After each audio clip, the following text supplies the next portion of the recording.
Hi guys and girls, welcome back to Miss Goodman's Storytime. Now I happen to know that these next two chapters are the end of part one of our story. So we then go on after this story time to part two. Remember part one was then, or before was it called? And then we've got part two. What do you predict that part two is going to be about? Chapter 25. I watched so much television during this time that after a while I realised I wasn't really watching it anymore. It was just noise that was making my head sore. Gaia used to say that too much television was bad for you, so now and again I switched it off and tried to do something else. Sometimes I would play this little game that I'd made up called Five in the House. I had to clear a space on our table to play it. I'd collected lots and lots of little yoghurt pots which I kept in the box under my bed. They all looked exactly the same because I had taken all the labels off and I'd washed them so they didn't smell or anything. I'd put out loads and loads of yoghurt pots upside down on the table until it was completely covered with them. It looked like a little city. Then I would screw up 5 bits of paper, so I'd have 5 little balls of paper and hide them under the yoghurt pots. Sometimes I would put just 1 ball under 5 pots. Or sometimes I might put 3 under 1 pot and 2 under another. I could do it any way I liked. When I'd done that, I'd move the yoghurt pots around and around so they were all mixed up. There was no way I could tell where I'd put the paper balls because I'd mixed them up for a really long time. The objective of the game was to lift up the right pots to find all 5 balls, to find 5 in a house. I would let myself have 10 chances to find them. Have you ever made up a game like that? It was quite hard and I'd only managed to do it a handful of times, but I liked it because it took quite a long time to play. It always took me a while to choose which 10 yoghurt pots I would lift up. The other thing I spent my time doing was filling in my scrapbook. Before, when I'd been able to go outside, I'd cut out pictures from old newspapers I'd found on the street and stuck them into my scrapbook, but now I had to copy out pictures and words that I'd heard from the television instead. The pages were filling up. I sometimes look back to the page where I first wrote down their name. They are called blotches. It took us a long time to find them. I'd filled loads of pages with all the terrible things that had been happening before we found out about the blotches. It was just after they found out about the spores when they first saw them. I was playing Five in the House, so I'd switched the television off for a bit. When I turned it back on, the first thing I saw was a blotcher filling the screen. Of course, I had no idea what it was at that moment, so my first thought was that it looked quite beautiful. Remember their plants? Was it blue or purple plants? It was shiny and had a bit on the top that was shaped like a sunflower seed. I don't know if I can show you. Sunflower seeds are like that shape, but obviously teeny, teeny, teeny.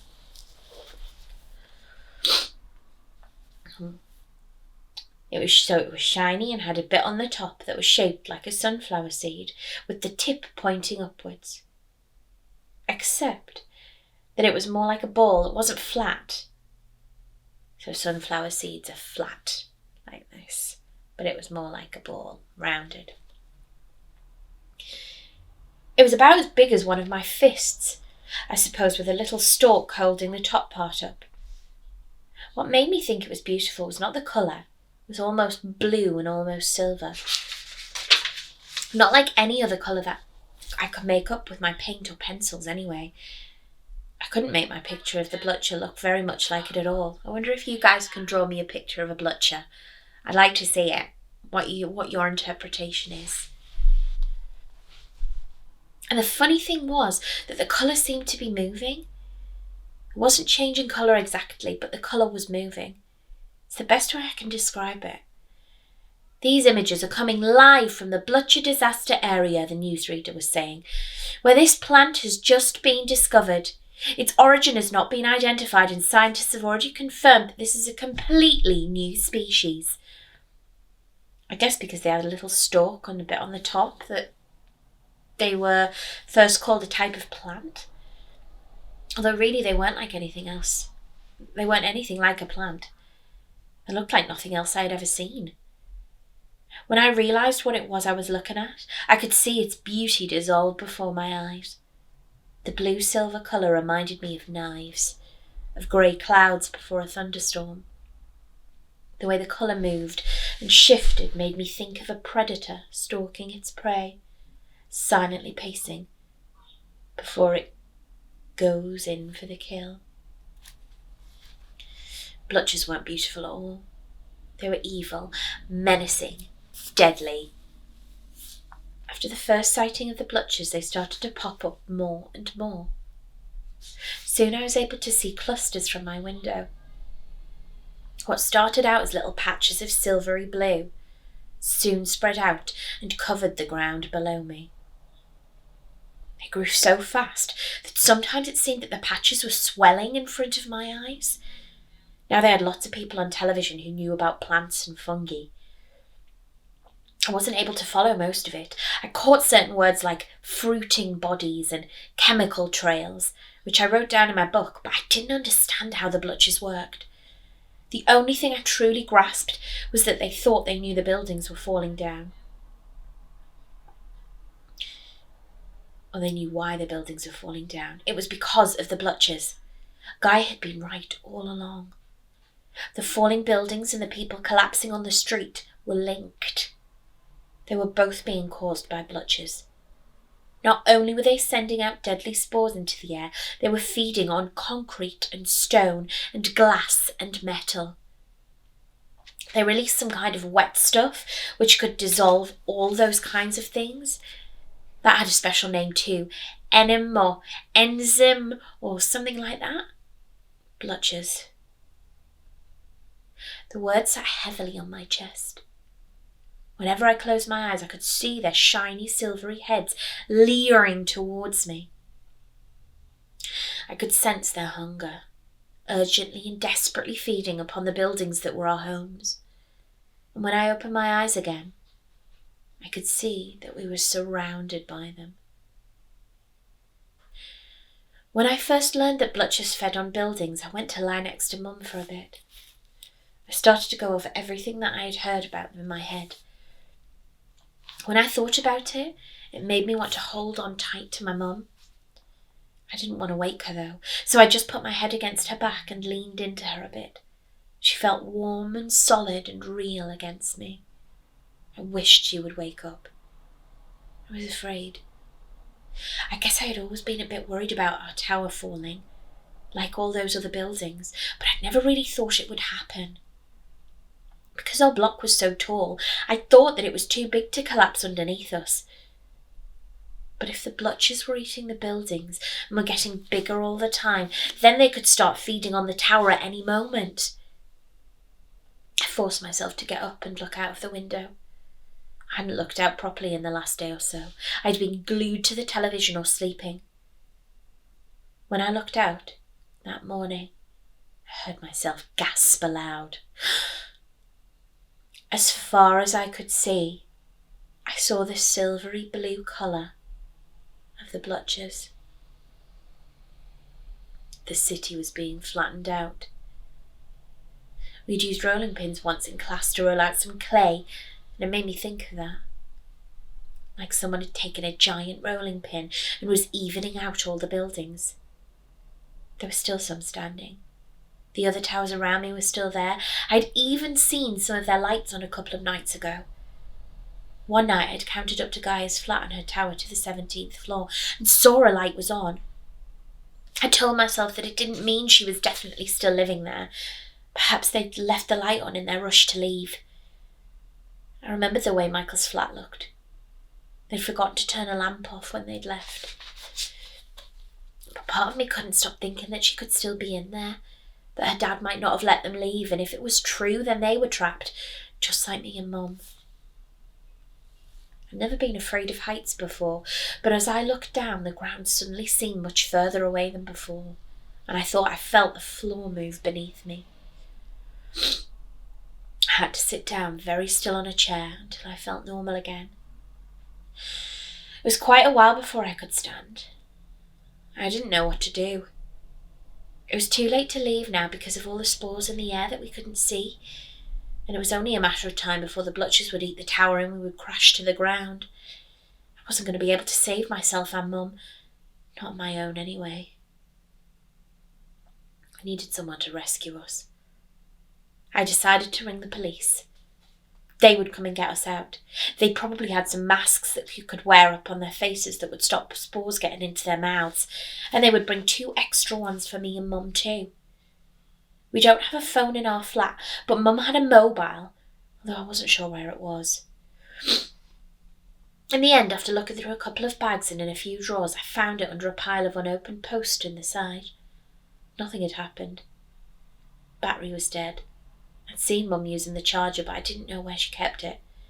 I looked in all the drawers in the sitting room and in the kitchen, even in the little cupboard in the bathroom that has the mirror on it, but I couldn't find it. I realised it must have been in her bedroom. The room was dark because she kept the curtains closed all the time.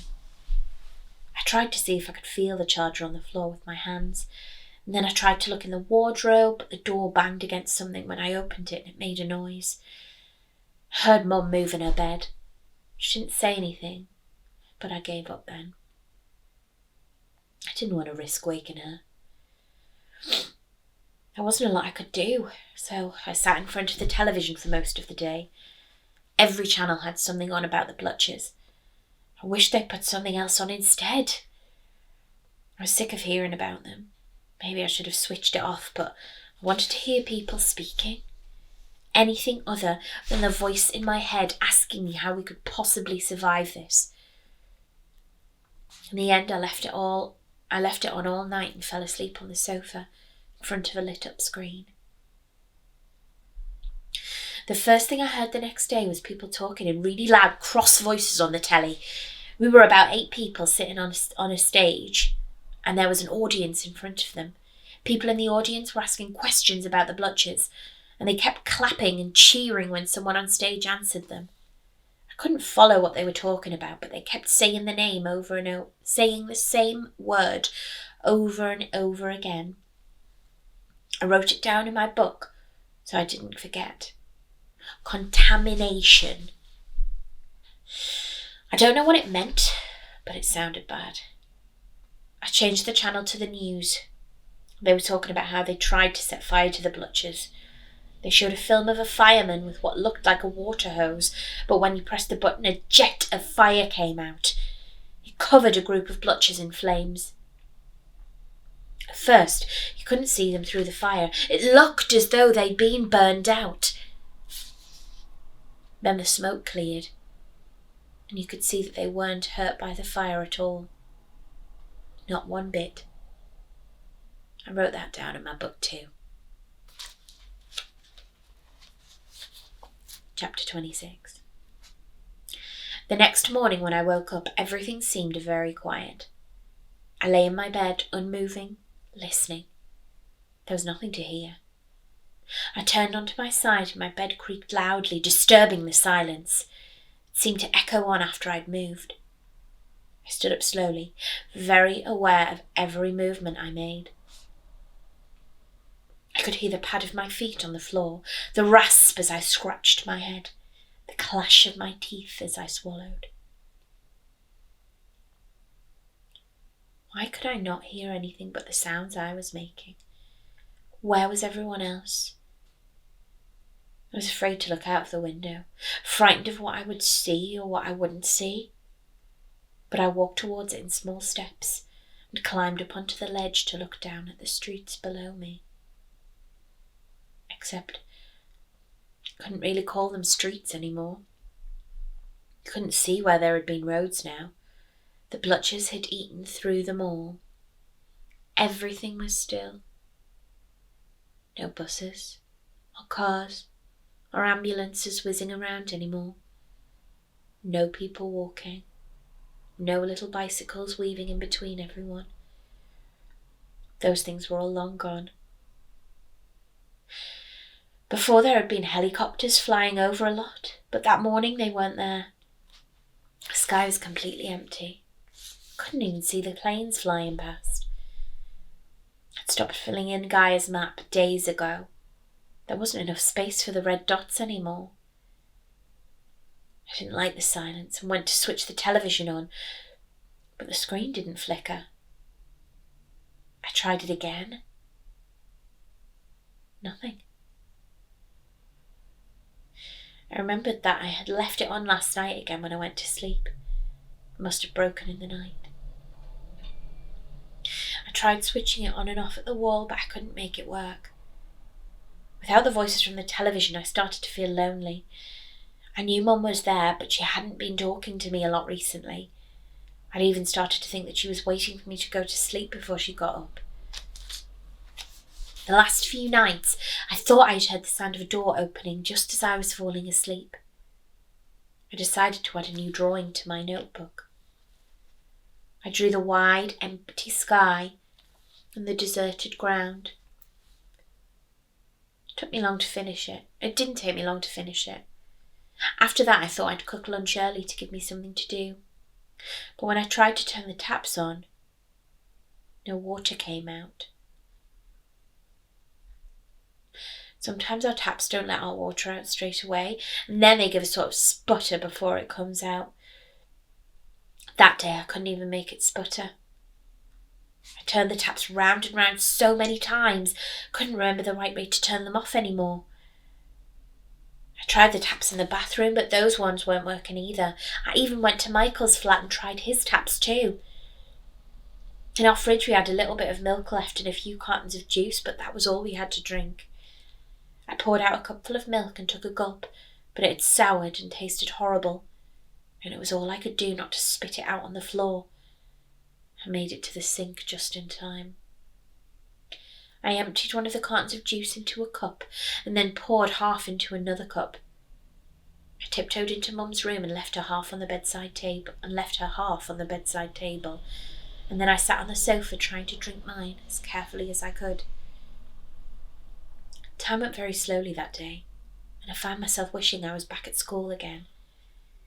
I played with some Lego for a while and I read through my notebook a few times, but mostly it felt like I was waiting for something to happen. I played a game that I used to play all the time called Wink Murder. I'm not sure why I call it that, because it's not the one that everyone plays when you sit in a big circle and someone winks at you and you pretend to die and make silly noises. And it's not about murder either. This one you can play by yourself. You look out of the window and hold one finger up right in front of you. Then you close one eye, open the other. Keep doing that. Closing and opening one eye at a time. You'll see that your finger looks like it's moving from one side to the other, jumping back and forth. The aim of the game is to try and line up your finger so that it jumps between two things. I used to do it between two buildings from my window. When you can get it to jump from one thing to another, that means you've got those ones, and then you play again. I didn't play it for this long that time, though. Didn't seem like much fun anymore. There was a new kind of darkness that night. It was blacker, thicker, and it happened a lot faster, like someone had quickly drawn a curtain on the day. I hadn't known a night like it. It took me a while to realise that the orange street lights had not come on. In fact, I couldn't see any lights from my window. And there were no lights on in Gaia's tower either. I went to switch the lights on in our flat, but they didn't come on. I tried every light switch, even the one in my mum's room, but none of them worked. I tried all of them again, just to be sure, running around frantically, desperately checking each one. But they wouldn't come on. There was nothing to break the black hold of night. I sat in the darkness, hugging my legs to myself and tucking my head in as well, as if it was a tortoise hiding in a shell. I started to shake. I couldn't stop myself. Not just part of me, but my whole body, as if it were cold and I was trying to make myself warm again. I could feel my teeth rattling against each other, and though I tried to stop the shaking, it turned to tears, which fell down my face, and I heard myself make a sound like a moan. It wasn't unlike the sound that Mum had made the day I walked in to find her cut up and bruised. I called out to Mum in the end, but she didn't answer me. My voice sounded small when I said her name, like someone had turned my volume down. I tried to imagine that one of my animals might come and visit me. Perhaps an owl could have flown up to the window, a snowy white one with wings that spread open as wide as my arms, and I could let it in and feed it mice. But no animals came to me that night, and I tried not to think about it too much, because that had never happened before. In the end, I pretended Gaia was next to me, closed my eyes and summoned her face in front of me. I imagined her telling me something bizarre and wonderful she'd just found out. Addie, did you know there's a fungus that lives under the ground? It's rather clever, because it sort of joins onto tree roots and gives the root water that it needs to grow. And because the fungus helps the tree gives the fungus food so it can live. Cool, right? Yes, I replied, my head full of roots stretching out into a network. So they sort of help each other live by giving the other what they need. Like their friends? Exactly, like their friends, she said, smiling. Imagining Gaia helped me to just about drift off. But when I did get to sleep, I kept waking up again, hoping it was morning. It was still black outside each time I opened my eyes. Every time I woke, it took me a long while to get back to sleep. I didn't think the night would ever end. End of part 1. Goodness. A lot happened in that part. I'm looking forward to seeing what goes on in part 2. I hope that our Addie's going to get saved, or maybe he's going to be the saviour. I'll see you then.